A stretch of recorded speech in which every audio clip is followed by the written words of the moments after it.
सिद्धि विनायका शरणु शरणु। आज के दिन हम लोग जो मनाते हैं गुड़ी पाड़वा, ऐसा हर एक जगह साउथ में भी है, हर जगह ये त्योहार मनाया जाता है। जो संवत शुरू है और जो शालिवाहन ने भी संवत शुरू करे, वो सब एक ही दिन पढ़ते हैं। वो आज के दिन है और सारे देश में उसको माना जाता। उसी के हिसाब से सब हमारे तिथियां और सब हमारी तारीखें बनाए जाते हैं। खास करके त्योहार, और हम लोग चंद्रमा के कैलेंडर पे चलते हैं और विदेशी लोग जो हैं वो सूर्य के कैलेंडर पे चलते हैं। इसलिए उनकी तारीख कभी बदलती नहीं। अपने यहाँ हर एक त्योहार हमेशा चंद्र के स्थिति पर होता है और इसलिए हमारे यहाँ की तारीख भी बदलती है और अलग अलग दिन वही त्योहार होता है।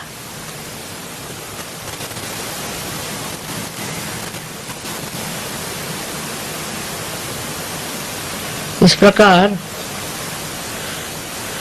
चंद्रमा का जो हम लोग बहुत मान करते हैं और उसके अनुसार जो हम अपनी सब तिथियां मानते हैं, उसका कारण ये है कि चंद्रमा का असर मनुष्य पे ज्यादा होता है, सूर्य का नहीं होता। और चंद्रमा के साथ जो और ग्रह है उनका भी असर मनुष्य पे होता है। इसलिए चंद्रमा को ही हम लोग मानते हैं और उसी के अनुसार हम अपने जो भी त्योहार हैं या जो भी तिथियां हैं वो मानते हैं।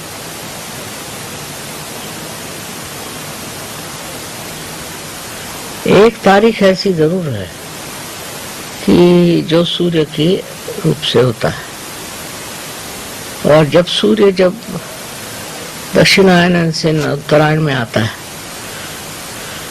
अब जो है चंद्रमा के हिसाब से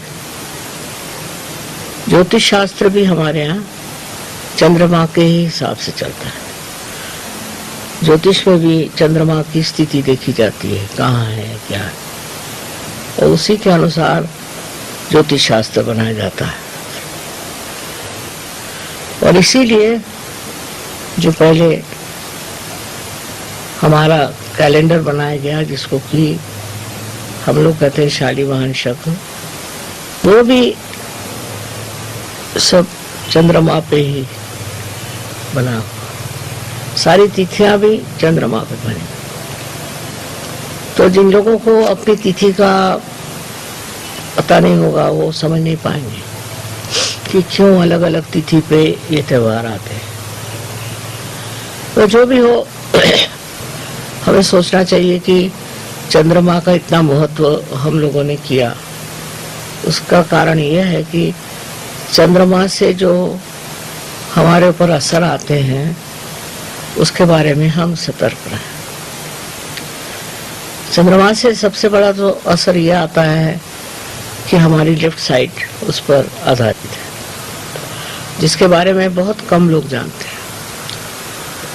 और ये जो लेफ्ट साइड हमारे अंदर आ गई है, जिसका कि बड़ा विशेष रूप से हम लोगों ने जतन किया हुआ है, इस देश में माना हुआ है, इसकी वजह यह है कि इसके परिणाम हमारे ऊपर मानसिक है।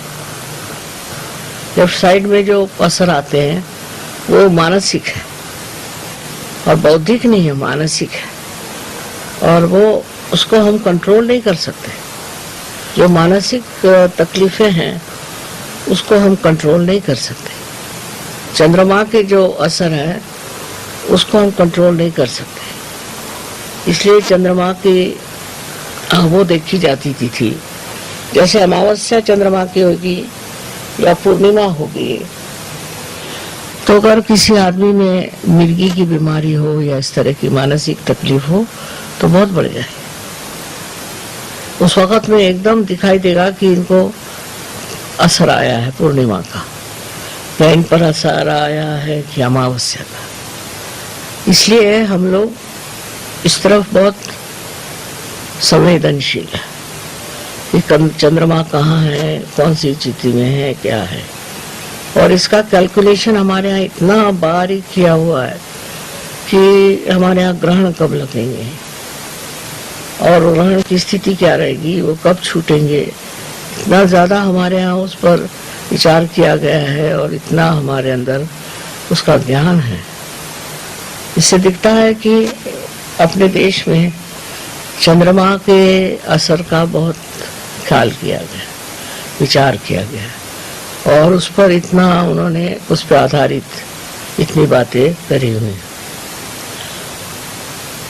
अब ऐसा है कि मॉडर्न टाइम्स में हम लोग आ गए तो सूर्य के ही ऊपर से सब चलता है, बट ये बात सही नहीं है। हमको चंद्रमा की स्थिति जरूर देखनी चाहिए कि आज क्या स्थिति है, कल क्या स्थिति है, आज कौन सा असर आएगा। ये बड़ा गहन विषय है जिसके बारे में जानना चाहिए और अपने देश में इसके ऊपर बड़ा विचार किया गया। अब आज के दिन जो इतना माना जाता है वो नववर्ष है, इसलिए ऑल्सो चंद्रमा के आगमन है, चंद्रमा का आगमन है, इसलिए भी आज का दिन माना जाता है। इस दिन जो गुड़ी पाड़वा कहते हैं जिसको, कि एक लोटे के अंदर एक पताका लगा के और पताके का डंडा वो जो लोटा होता है उसमें लगा देते।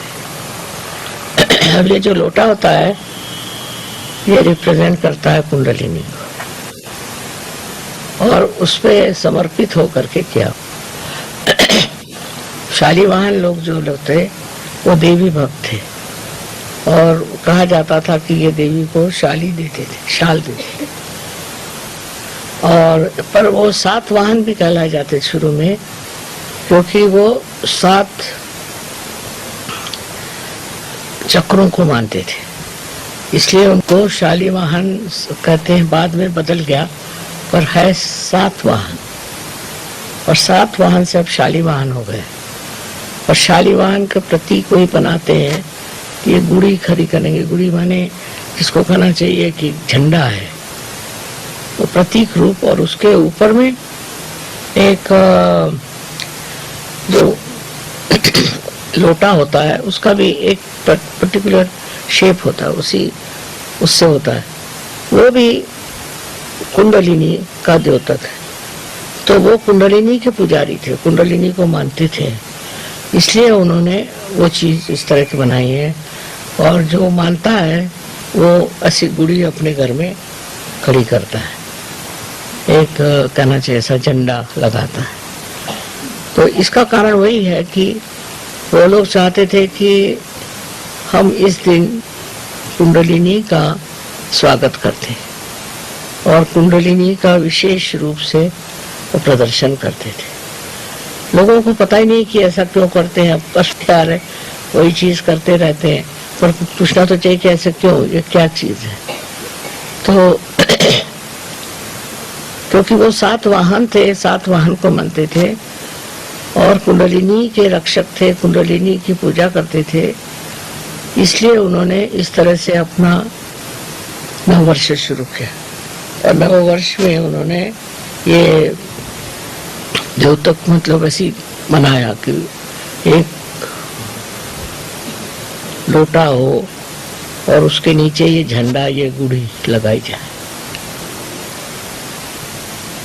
यहाँ इस चीज को इतना मानते नहीं और कोई जानता भी नहीं है, पर संवत्सर भी जो सबका है यहाँ विक्रम, वो भी आज ही से शुरू हुआ है। हो सकता है दोनों के साल अलग हो, पर दिन यही है। ये भी इसी अमावस्या को मानते हैं और वो भी इसी अमावस्या को मानते हैं। तो इस तरह से ये जो गुड़ी पाड़वा है, मैंने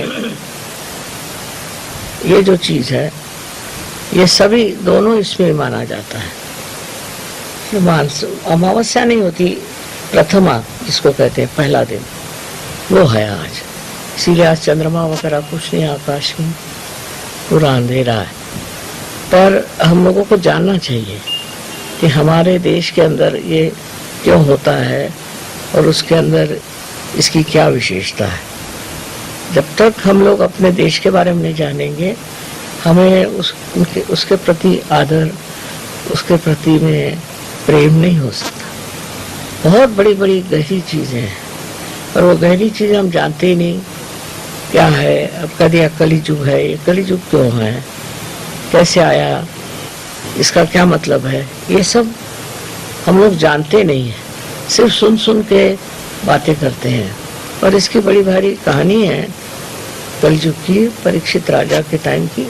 वो कोई जानता ही नहीं, कोई पढ़ता ही नहीं, सब बेकार की चीजें पढ़ते रहते हैं। ज्यादा से ज्यादा कभी हो तो रामायण पढ़ लेंगे, पर इसका जो पीछे में जो संदेश है या इसके पीछे में जो शास्त्र है उसके बारे में कोई जानता नहीं। तो हम सहयोगियों को चाहिए कि हम जानें हमारे देश की जो सभ्यता है वो कहाँ से आई और किस तरह से हम इस स्थिति में पहुंचे, ये जानना चाहिए। क्योंकि उसको जाने बगैर हमारे अंदर यही परदेसी दिमाग आ जाएगा और उससे अहंकार और ये सब चीजें आ जाएंगी। बेहतर है कि समझ लें कि हमारे अंदर जो ये चीजें हैं वो कहाँ से आई, उसका क्या महत्व है, ये हम क्यों करते हैं। बस यूं ही अपना करते हैं सब लोग, तो हम भी करते हैं, ये बात ठीक नहीं। उसको समझ लेना चाहिए। ये मैं चाहती हूँ कि सब सहयोगी इसको जान ले, समझ लें। अगर हमारे पास टाइम होता तो हम सब लिखते, पर हमारे पास इतना टाइम नहीं है। आप लोग इसको पढ़ सकते हैं और जान सकते हैं। अपने यहाँ सारी किताबें हैं, हिंदुस्तान में हिंदी भाषा में इतनी किताबें हैं, कोई ये किताबें पढ़ता ही नहीं। सारी दिल्ली में ही मिलती है, मैंने तो दिल्ली में ही खरीदी थी। तो इनके बारे में जानना चाहिए। जो पौराणिक है, वैसे कहने को तो पुराण है, लेकिन उसमें बहुत మాతాజీ ఈ విధంగా అంటున్నారు. ఈరోజు మనము గుడిపాడవ పండుగ జరుపుకుంటున్నాము. ఈ పండుగ భారతదేశంలో ఇతర రాష్ట్రాల్లో మరియు ముఖ్యంగా దక్షిణ భారతదేశంలో జరుపుకుంటుంటారు. ఇది కొత్త సంవత్సరంగా జరుపుకుంటుంటారని చెప్పారు శ్రీ మాతాజీ. ఇది శాలివాహన శకం మొదలైంది కూడా ఈ రోజే. ఇది కొత్త సంవత్సరానికి నాంది. ముఖ్యమైన తిథులు కూడుకున్న చంద్రమాన పంచాంగం ద్వారా తేదీలను మనము నిర్ణయించుకుంటాం. అందుకే మన పండుగలు యొక్క తేదీలు ఎప్పుడు మారుతూ ఉంటాయి. పాశ్చాత్యులు సూర్యమానం ప్రకారం పండుగ జరుపుకుంటారు, కాబట్టి వారి పండుగలు తేదీలు మారవు. మనము చంద్రుని యొక్క స్థితిగతులను ప్రాధాన్యత ఇస్తాము, ఎందుకంటే చంద్రుని యొక్క ప్రభావం మానవుల మీద ఉంటుంది. సూర్యుని ప్రభావం అంతగా ఉండదు. చంద్రుడే కాక ఇతర గ్రహాల ప్రభావం కూడా ఉంటుంది. అందుకే మనము చంద్రమానాన్ని అనుసరిస్తాం. కేవలం సంక్రాంతి మాత్రము సూర్యమానం ప్రకారం జరుపుకుంటున్నాం. భారతదేశంలో జ్యోతిష్య శాస్త్రం కూడా చంద్రుని యొక్క స్థితిగతులపై ఆధారపడి ఉంది. శాలివాహన శకం కూడా మొదటి క్యాలెండర్ అయినటువంటి శాలివాహన శకం చంద్రుని యొక్క స్థితిగతులపైనే ఆధారపడి తయారైంది. ఏదేమైనా మనము చంద్రుని యొక్క ప్రభావంకు ప్రాధాన్యత ఇస్తూ ఉంటున్నాం.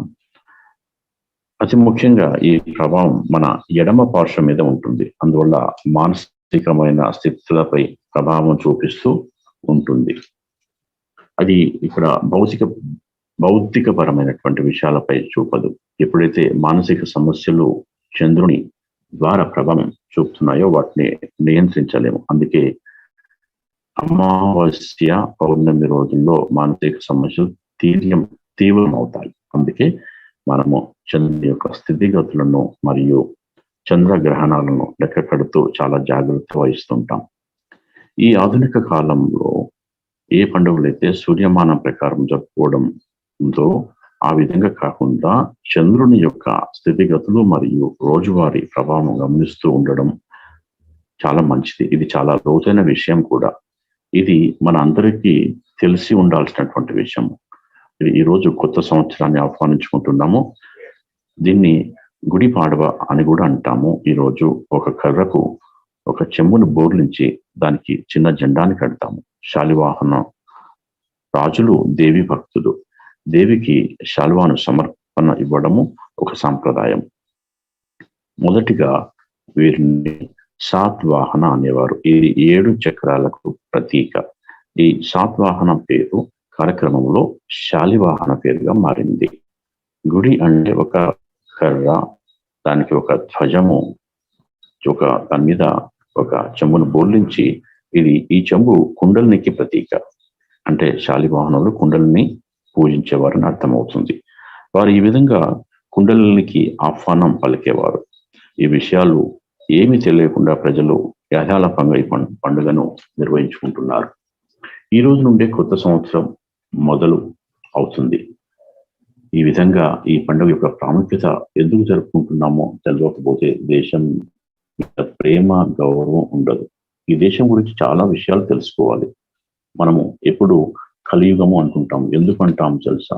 ఎందుకు ఆ పేరు వచ్చిందో తెలుసా? దీని అర్థం ఏమిటి? మనకు ఇవన్నీ తెలియజేసిన అవసరం ఉంది. దీనికి ఒక కథ ఉంది. రాజకాలం ఉంది. మనం ఏవో చదువుతుంటాం. ఒక్కొక్కసారి రామాయణం లాంటివి కూడా చదువుతూ ఉంటాం. కానీ గోవింద యొక్క సారాంశం మనకు ఎంతవరకు అర్థమవుతుంది? సహజయోగులు మనకు మన నాగరికత పట్ల ఎలాంటి విషయం అవగతమైంది, ఎలా అభివృద్ధి చెందింది అనే విషయాలు తెలియాల్సినటువంటి అవసరం ఉంది. మనము ఎందుకు పండుగలు నిర్వహించుకుంటున్నాము అని కూడా తెలియాలి. సహయోగులు ఈ పండుగల యొక్క గొప్పతనాన్ని అర్థం చేసుకోవాలి. దానికి సంబంధించిన పురాణాలు చదవాలి. దీంట్లో మన భారతీయుల యొక్క మూలాలు తెలుసుకోవడం చాలా మంచిది. భారతీయులు సంస్కృతి పరంగా చాలా గొప్పవారు.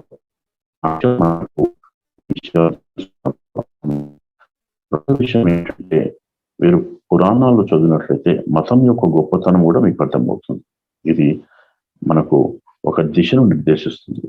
మనం పనికిరాని పుస్తకాలు చదవకుండా, పనికిరాని సినిమాలు చూడకుండా, పనికిరాని వార్తా విషయాలు చూడకుండా మన అధ్యయనము పూర్తిగా మన మూలాల వైపు వెళ్లాల్సినటువంటి అవసరం ఉంది. ఈరోజు చాలా పవిత్రమైన రోజు కాబట్టి నాకు కొంచెం నలతగా ఉన్న ఈ పవిత్రమైన రోజు పూజ నిర్వహించాలనుకున్నాను. అందుకుని మీ దగ్గరికి వచ్చి నేను మాట్లాడుతున్నాను అంటూ శ్రీమాతాజీ మనందరికీ అనంత ఆశీస్సులు తెలుపుతూ ఈ ప్రవచనాన్ని ముగించారు.